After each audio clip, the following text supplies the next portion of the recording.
everybody? Welcome to my channel. This is You Too Can Be Great. It's been a while. I know. I miss you guys too.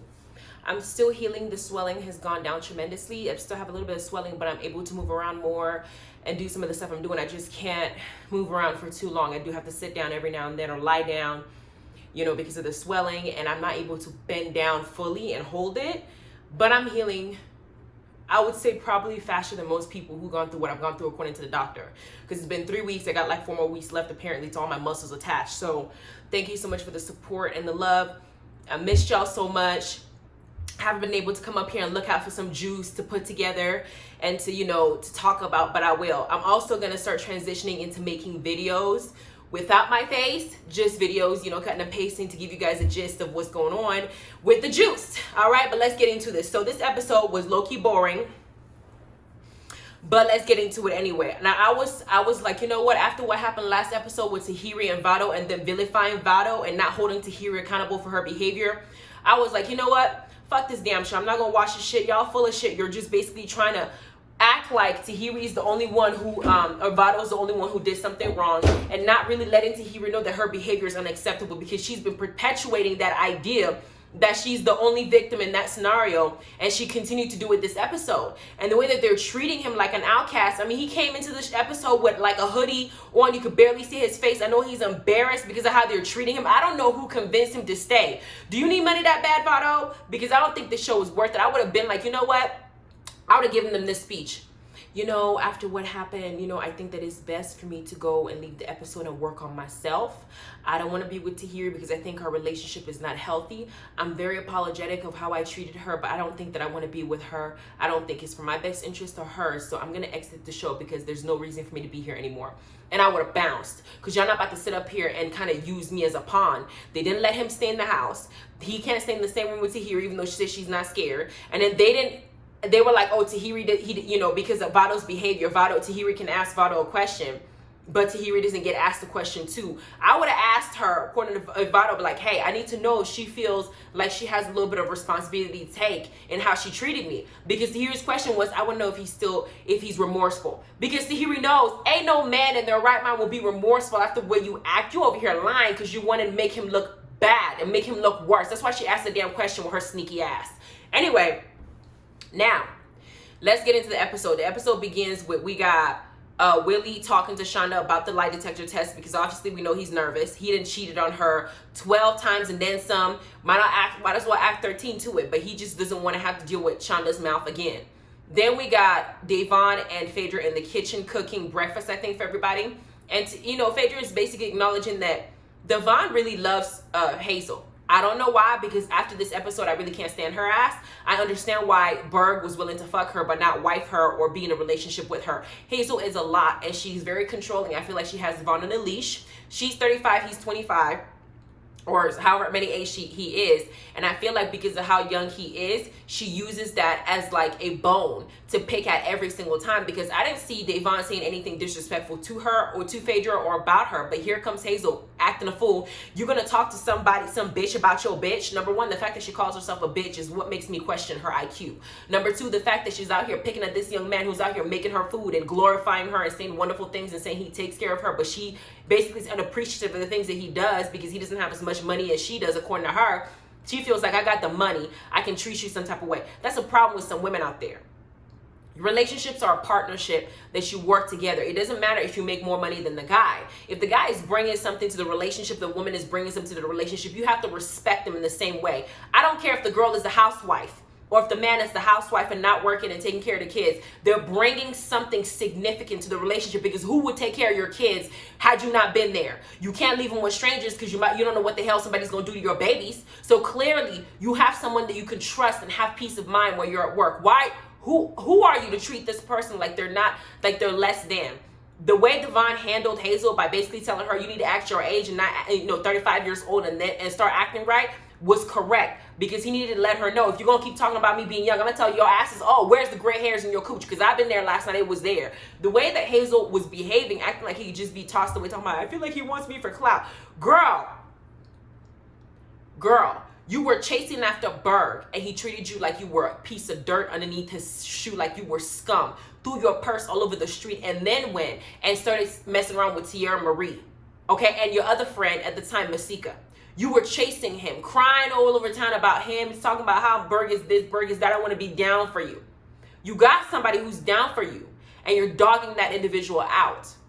Makes me feel like you deserve the way what you got from Berg, because you don't know how to treat somebody who's treating you right. I haven't seen Devon do anything yet. Now, if the lie detector test comes that he's using her for clout, then so be it. But until then, it seems to me that he really loves this girl.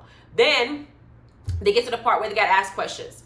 So we got Tahiri's question. Vada already mentioned it. Phaedra's question is about Medina and sex. Medina's question is about sex. First of all, I think that Medina needs to go ahead and find his balls and go ahead and get up there and really get into, because Phaedra likes that thug professional, like I do.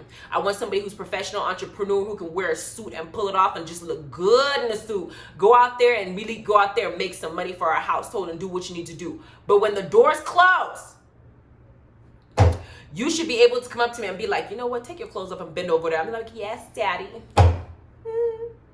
Not the way that Medina behaves. No woman wants that. No strong-minded women want that. And I know Phaedra is a strong-minded woman. She don't want that. So I don't know why Medina is over here with this soft-spoken ass. Now, somebody put in my comments that Claudia Jordan said something about Medina, abusing her in some way, shape, or form.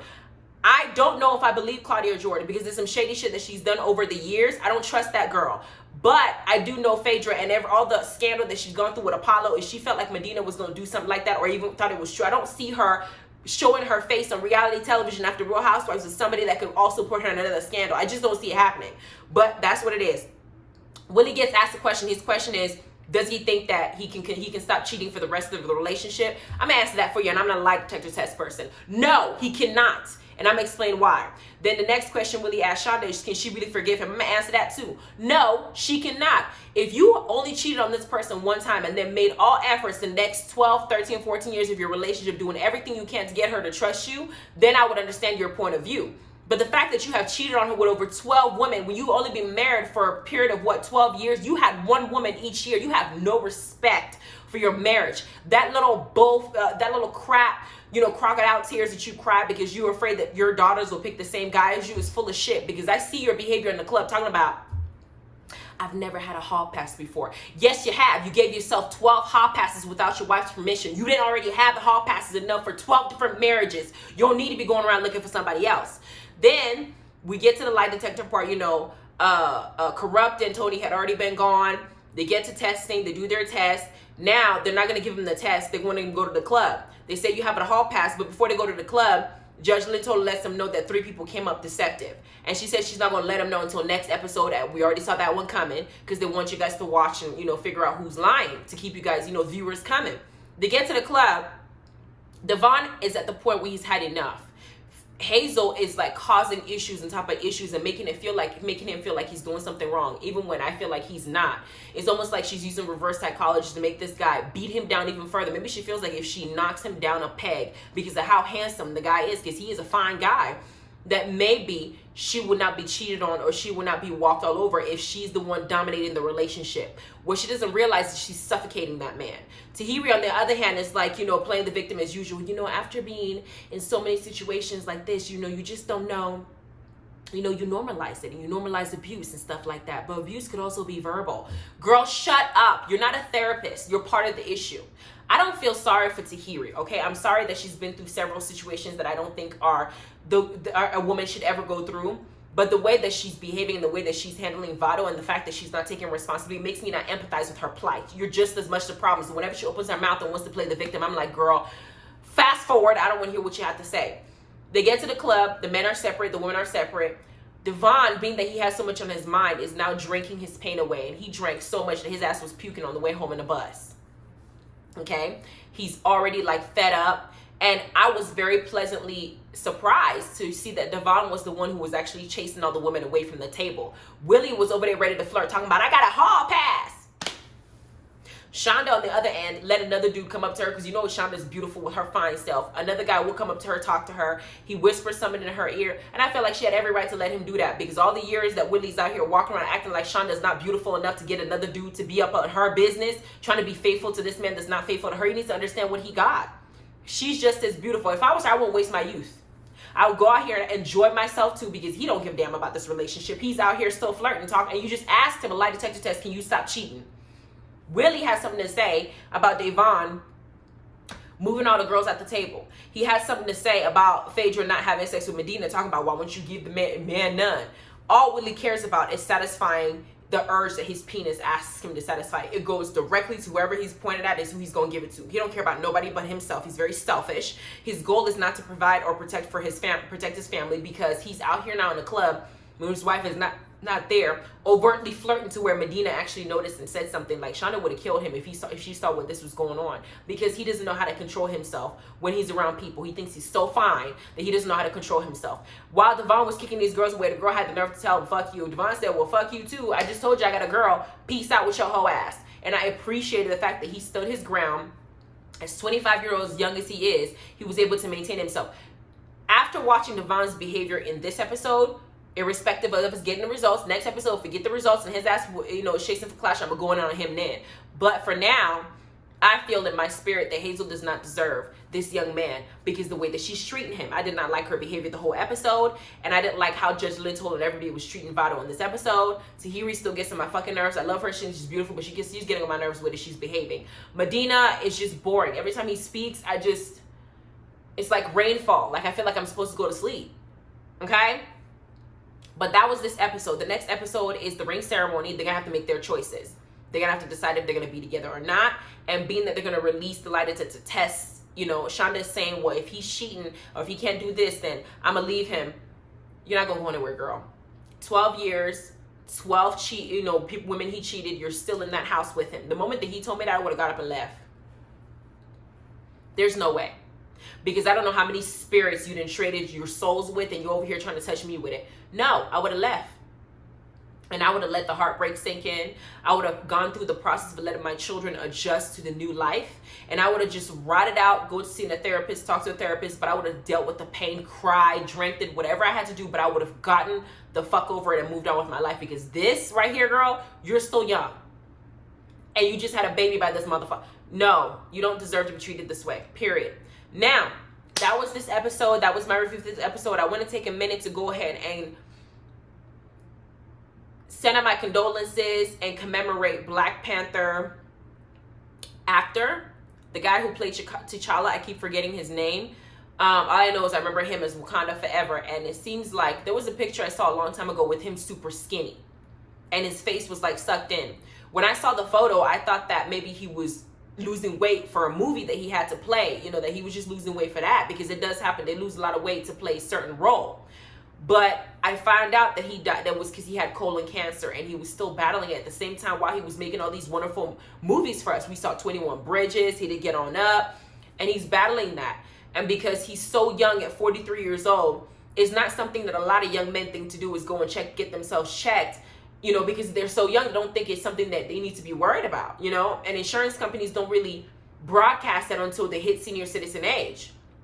So this loss to me, it was very hurtful. My fiance did, we talked about, we were both in shock. We didn't expect to see it. I hope his soul rests in peace. I didn't hear a single scandal when he was there. He seemed to be a very good actor. I loved his acting. I thought he did a very good job in all the movies I've seen him in. He did a very good job. He was very talented. And I hope that he has family members that he can leave his wealth behind, who can use that and really make something of themselves, because it seems like Denzel was the one who actually paid his way initially, and now here he is, becoming so successful, and now to his life to be taken, so quickly and so early on. It's really sad. There's some people in this world, God forbid, forgive me for this, that I wish, would have passed away instead of him. I'm not going to name names because that'd be cruel, but I feel like out of everybody that should have been gone so early in life, I don't think that he was a good one to have been gone. But I hope he's resting where he's at, and I hope that his spirit lives on in a good place, and I just want to take a moment for us to talk about that and commemorate him, and wish his family the best. Anyway, please like, subscribe, notification bell. Let me know what you think about this video below.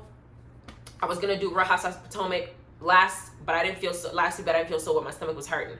This week, I know that there's some crazy stuff that's gonna happen with I keep forgetting her name, the ditzy 21-year-old or 20-something-year-old, 28-year-old who thought that she could be married to a 50-year-old Australian dude that's out here. First he's grabbing, other dudes' booties. Now he's found in clubs, and now they just had a baby because she wanted to go ahead and maintain that, keep that money going since the prenup is about to expire. I'm blanking on her name right now, But the next episode is supposed to have this man at the club embarrassing her for the umpteenth time in season 5. And I'm probably going to talk about it if my stomach is good and I'm feeling well. All right? Love you guys. You guys have a good day.